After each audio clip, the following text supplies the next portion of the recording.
সুপ্রিয় দর্শক, আসসালামু আলাইকুম। আপনারা যারা মনে করেন বিভিন্ন খামার করে লক্ষ লক্ষ টাকা অন্যজন ইনকাম করতেছে বিধায় আপনিও খুব সহজে ইনকাম করতে পারবেন, তাহলে এই ভিডিও আপনার জন্য। কারণ আপনি একজন নিজে প্রাণী হয়ে আরেকটা প্রাণী প্রতিপালন করে সেখান থেকে ইনকাম করবেন, তাও তো সহজ নয়।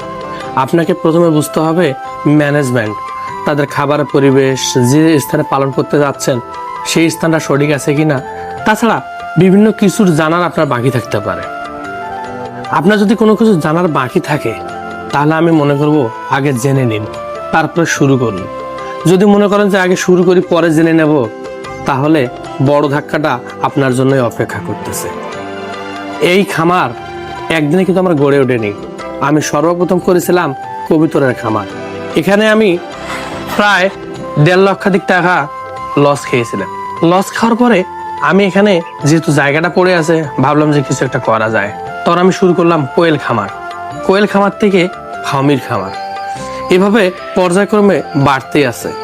কিন্তু এখানে যেটা জিনিসের এখনো জানার বাকি আমার, সেটা হচ্ছে যে উপযুক্ত বাজারজাত, যে জিনিসটা এখনো কিছু খামারের আওতার বাইরে।